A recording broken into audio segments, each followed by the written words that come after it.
Today I want to share a lesson with you that I'm guessing you've probably never heard before, but it's massively going to help your golf game in terms of your ball striking. And we're going to reference and share with you how I use this on the course with Matty.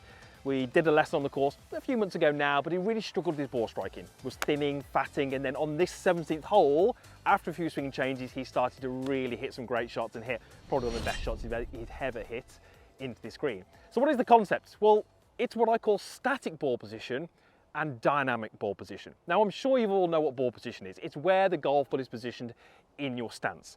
But that information isn't enough to get you to play really good golf. We're going to share what I mean by that. We're going to start with an iron, and then we're going to finish with a driver because it is different with a driver. So we all know what ball position is, right? Ball position is where is the ball in your stance, okay? So I've got myself a 6-iron here, so my ball needs to be just forward off center. I'm sure you all know that. But what I'd rather you do is reference that ball position to your upper body. Okay, so as I set up, look where that ball is relative to my upper body. Joe's going to put a line on here somewhere, and you can see where it is relative to that logo. Now, for a 6-iron, that is the perfect ball position. That's going to help me strike the ball as I want to with a negative attack angle, taking that ball turf contact. It's going to help me cover the golf ball. But what happens if I take this setup, and then at impact, I'm here? Well, where is that ball relative to my upper body? It's not in the same place, it's completely different. So relative to me, my upper body, what is this ball position? It's too far forward. Now we know that when the ball position gets too far forward or too far back, that's when you get your fats, your thins and your inconsistent strikes. So if you're looking at ball position at setup and you're giving yourself that big tick and saying that's perfect, that's not enough. You need to look at where the ball position is relative to you at impact. What is the most important position in the golf swing? It's not setup, it's impact.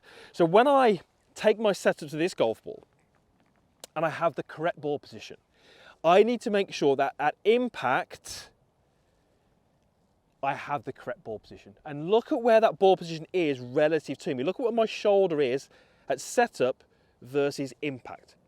My shoulder is slightly, not a huge amount, slightly closer to the target than it was at setup. If I can do this at impact, I'm going to start to cover the golf ball. And when I cover the golf ball, I get that really compressed strike where I hit the ball higher in the club face. It comes off the face faster. I get that piercing ball flight. I get that kind of affirmation that it feels great off the club face. And if you're searching for that, this is how you're going to get it.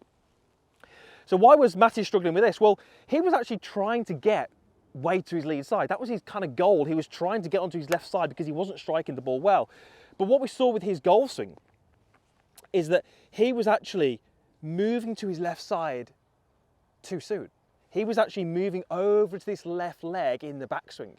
Now what happens is the way it's going to move in the golf swing, if you go to your lead side too early like he was, it's got nowhere to go. So from here, what was it doing in the downswing? It was starting to go backwards.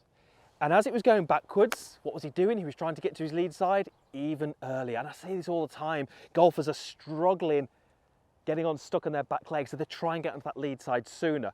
It's actually the opposite way around. So he was going lead side, trail side. And as he was doing that, it was tending to create these shots where he was really struggling to get that compression. That one really off the bottom of the club and kind of stung my fingers a little bit. So we did a little exercise with him. You can see us doing it on the course here. What I really wanted him to do first was get into that trail side. Because if I want to go across this way and get that covered position, I've got to get into this leg in the backswing. If I want to go this way, I've got to go this way. Now, obviously, I don't want you and I didn't want him to sway off the golf ball. I simply wanted to load some pressure under this leg. So what we had him doing was a little exercise where I wanted him to make a backswing and be able to lift his lead side up, left leg, but not hold that position. And this is really key. So let me show you what I mean. If I ask someone to lift their lead leg up at the top of their backswing and hold it, what would they do? They'd make this big lateral sway so that they could lift their leg up. That's not what this exercise was.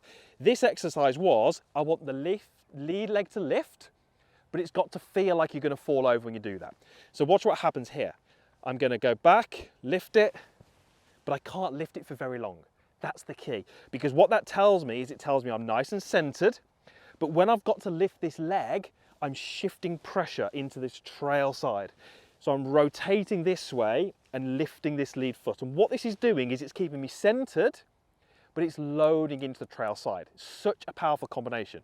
It's no good if I stay here, but equally it's no good if I load over here and sway. Really difficult to recover from there. So try this little exercise. You should be able to lift your lead foot, but it should feel like you can only lift it for a second. Because what happens when that movement occurs? Which way do I go? I'm initiating my downswing by going back into that lead side.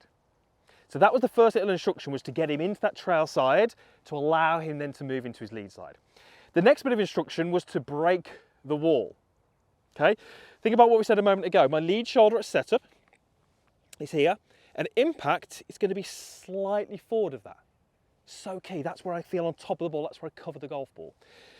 So the next instruction was, can we make a backswing where we lift the foot and then break the wall on the downswing? That was what got him onto his lead side. That's what got him into this beautiful finished position. And that's what enabled him to basically land the club target side of the ball. And all of this lesson, this instruction, these drills were very simply to get him to land the club in the right place relative to the ball. And that's the game of golf. In a nutshell, we're trying to basically get the club to land in the same place every time. If it lands early, no good. Late, no good. If it's inconsistent, that's no good. So we've got to get this club landing in the right place. So after those little drills, we asked him to hit a shot. And what did we get? We got something that was a bit like this. Okay, weights on the lead side. Ball strike was good. Try that. Break the wall, but make sure you're loading into your trail side to give you that quality of strike. Driver. We're going to talk about driver now, but before we talk about driver, I would love you to drop down to the comments box. I can make better videos if I've got more communication with you. Let me know what you like to see. Let me know what you think of this video. And whilst you're down there, give this video a like if it has helped you, and hit subscribe because it means you won't miss any of the future videos. Driver, not the same. I'm sure you know that. We don't want that negative attack angle. We don't want to be hitting down on the golf ball. But dynamic ball position is so important. So actually with the driver, we often see the opposite to what we see with the irons. So when I take a setup, you can see where that ball position is relative to me. That's correct. But very, very often we see movements in the way down where we get this. Now look where the ball position is relative to me. It's now back of where it needs to be. That ball relative to me is too far back. But again, if we just look at setup, we'd go, my ball position is perfect. Dynamic ball position, where it is at impact, is the most important thing for you to look at. So what do we do with driver? Well, we still want to be kind of loading into that trail side. That's really important. But we don't really want to, with our shoulder, be breaking that line. That's going to get us to cover the golf, which is great for the irons. So what I'd love you to imagine with the driver is that on the way down, your lead shoulder is going towards the wall and then pulling back up and away from that wall. So you feel like you're sliding your shoulder up the wall as opposed to breaking it through the wall. Very different feels because the ball's in a different place. It's on the ground with an iron, it's teed up with the driver. We need different deliveries, we need different skills in our golf swing to be able to get the most out of the driver. So backswing is same, still trying to load into that trail side, but I'm now going to feel like my shoulder slides up and pulls back and around, and I would hope that I'm able to get a positive attack angle here rather than that negative one on that iron. So you're going to have different ideas, you're going to have different feels, but dynamic ball position is so key. Get that right and you're going to start to absolutely flush the irons and the driver.